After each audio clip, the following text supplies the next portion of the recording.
नमस्कार। SBT news में आपका स्वागत है। पेश है 20 दिसंबर सोमवार शाम 5:15 बजे राजस्थान की बड़ी खबरें। जयपुर एयरपोर्ट पर आज कस्टम विभाग ने गोल्ड पकड़ा है। शारजाह से आए एयर अरेबिया की फ्लाइट में एक युवक के 2 बैग में 343 ग्राम से ज़्यादा गोल्ड पकड़ा है। ये सोना ट्रॉली और हैंडबैग के व्हील में छुपाकर लाया था। एक्सरे मशीन में जब दोनों बैग्स की जांच की तो ये गोल्ड पकड़ में आया। कस्टम विभाग की गोल्ड तस्करी की 8 दिन में ये दूसरी बड़ी कार्रवाई है। कस्टम के कमिश्नर राहुल नांगरे ने बताया कि कार्रवाई असिस्टेंट कमिश्नर भारत भूषण अटल के नेतृत्व में की गई। अलवर नगर परिषद अलवर की पूर्व सभापति बीना गुप्ता को सोमवार को जयपुर हाईकोर्ट से जमानत मिल गई है। एसीबी ने 1 माह पहले 80,000 रुपये की रिश्वत लेते हुए बेटे कुलदीप के साथ खुद के घर से गिरफ्तार किया था। सभापति अभी जेल में हैं। अब जमानत मिली है, जेल से बाहर आ सकेंगी। राजस्थान में कड़ाके की सर्दी का कहर जारी है। सीकर के फतेहपुर में लगातार चौथे दिन भी तापमान माइनस में दर्ज हुआ। वहीं चूरू, सीकर, करौली, जोबनेर में भी आज न्यूनतम तापमान माइनस में रहा। इन शहरों में आज भी खुले इलाकों में बर्फ की परत जमी नजर आई। इधर भीलवाड़ा, चित्तौड़गढ़, नागौर जैसे शहर जो कल जमाव बिंदु पर पहुंच गए थे, वहां आज तापमान में बढ़ोतरी हुई, लेकिन ठंड से कोई खास राहत नहीं मिली। मौसम विभाग के मुताबिक 21 दिसंबर से तापमान में बढ़ोतरी होने लगेगी और सर्दी का असर थोड़ा बहुत कम होगा। राजस्थान में जयपुर शहर की द्रव्यवती नदी परियोजना का कार्य कांग्रेस सरकार के 3 वर्ष बाद भी पूरा नहीं हुआ है। द्रव्यवती नदी में मच्छर, गंदे पानी की बदबू से शहरवासी परेशान हैं।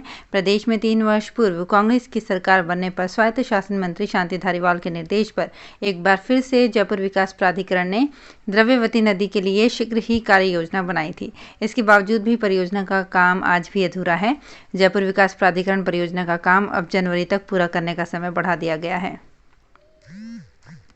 श्रीगंगानगर में सुखाड़ सर्कल स्थित गोपीराम गोयल की बगीचे में लगाए गए ई बाइक्स एक्सपो का रविवार शाम को समापन हो गया। सांध्या बॉर्डर टाइम्स की मीडिया पार्टनरशिप के साथ आयोजित इलेक्ट्रिक बाइक एक्सपो की ई बाइक डीलर्स, इलाके के मौजूद लोगों और आमजन ने मुक्त कंठ से प्रशंसा की। एक्सपो में आने वाले अनेक लोगों ने विभिन्न कंपनियों की ई बाइक्स के मॉडल्स को देखा, समझा और खरीदा भी।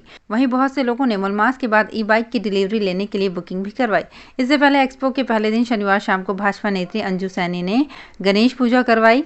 रविवार को सुबह के समय doctor S Tantia medical college, hospital and research centre के निदेशक Mohit Tantia, SN super speciality hospital, Medanta hospital के निदेशक विकास सिहाग ने गणेश वंदना करवाकर एक्सपो का अवलोकन किया। अवलोकन के दौरान अतिथियों ने ई बाइक के स्टॉल्स पर जाकर ई बाइक को मिल रहे रिस्पांस के बारे में जानकारी ली।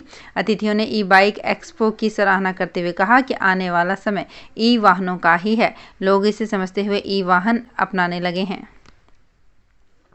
पंजाब और हरियाणा हाईकोर्ट ने अपने एक हालिया फैसले में कहा है कि पत्नी की जानकारी के बिना उसके फ़ोन कॉल रिकॉर्ड करना उसकी प्राइवेसी का उल्लंघन है। हाईकोर्ट ने यह फैसला एक तलाक के मुकदमे में सुनवाई के दौरान सुनाया। हाईकोर्ट ने मुकदमे में पत्नी के खिलाफ क्रूरता का मामला दर्ज कराने के लिए पति द्वारा उनके बीच टेलीफोन पर हुई बातचीत को सबूत के तौर पर पेश करने के फैमिली कोर्ट के आदेश को खारिज कर दिया। महाराष्ट्र सरकार में मंत्री गुलाबराव पाटिल की सड़कों की तुलना हेमा मालिनी के गाल से करने पर हेमा मालिनी का बयान आया है। उन्होंने कहा कि ये ट्रेंड कुछ साल पहले लालू जी ने शुरू किया था, इसलिए सब लोगों ने इसे इस्तेमाल किया। अगर सामान्य लोग ऐसा बोले तो समझ आता है, लेकिन अगर संसद के सदस्य ऐसा बोले तो ये ठीक नहीं है। वन मंत्री हेमाराम चौधरी 3 दिनों से गृह जिले बाड़मेर के दौरे पर हैं। समदड़ी में एक कार्यक्रम के दौरान हेमाराम चौधरी मंच से कहा कि नेता आलाकमान को खुश रखने के लिए बहुत कुछ करते हैं। आलाकमान को खुश रखने से कुछ नहीं होगा, जनता को खुश रखना होगा। उन्होंने कहा कि आलाकमान को खुश रखने से तो केवल टिकट मिल सकता है, लेकिन जनता को खुश नहीं रखा तो क्या होगा, वो नकार देगी। गहलोत सरकार ने साल 2022-23 के लिए बजट की तैयारियां शुरू कर दी है। विधानसभा चुनाव से पहले गहलोत सरकार का चौथा बजट आएगा।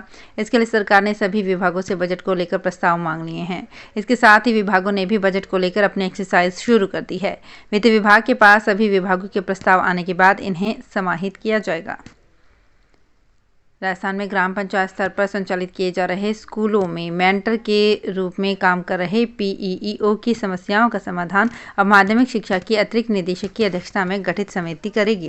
गौरतलब है कि निदेशालय ने ग्राम पंचायत स्तर पर संचालित राजकीय माध्यमिक विद्यालय और राजकीय उच्च माध्यमिक विद्यालयों को पंचायत रिसोर्स सेंटर और संबंध संस्था प्रधान को पदेन पंचायत प्रारंभिक शिक्षा अधिकारी यानी पीईओ घोषित किया है। राजस्थान के जैसलमेर के रामगढ़ में औद्योगिक प्रशिक्षण संस्थान का वर्चुअल उद्घाटन सीएम अशोक गहलोत ने किया। रामगढ़ के साथ साथ प्रदेश भर में नवनिर्मित 20 औद्योगिक प्रशिक्षण संस्थान का भी लोकार्पण सीएम गहलोत ने किया। 16 बीघा में बना ये औद्योगिक प्रशिक्षण संस्थान बॉर्डर इलाके के लिए बड़ी सौगात है। आपको बता दें कि रामगढ़ के औद्योगिक प्रशिक्षण संस्थान के निर्माण के लिए साल 2013-14 में स्वीकृति जारी की गई थी। राजस्थान में प्रशासन शहरों के संग अभियान को लेकर सरकार की नाराजगी के बाद जयपुर हेरिटेज नगर निगम प्रशासन भी हरकत में आ गया है। निगम आयुक्त अवधेश मीना ने अफसरों को अधिक से अधिक पट्टे बांटने और एक फाइल एक टेबल पर अधिक दिन तक नहीं रोकने के निर्देश दिए हैं। साथ ही पट्टे बांटने में लापरवाही बरतने वाले अधिकारियों पर कार्रवाई के निर्देश दिए हैं। हेरिटेज नगर निगम ने पिछले 2.5 माह में सिर्फ अब तक 1576 पट्टे ही बांटे हैं, जबकि नगर निगम का एक माह का टारगेट ही 2500 पट्टे बांटने का था। तो फिलहाल इस बुलेटिन में इतना ही, फिर हाजिर होंगे कुछ और बड़ी खबरों के साथ। एसबीटी न्यूज़ के और भी वीडियोस को देखने के लिए हमारे चैनल को सब्सक्राइब करें और नोटिफिकेशन पाने के लिए बेल आइकन को प्रेस करें।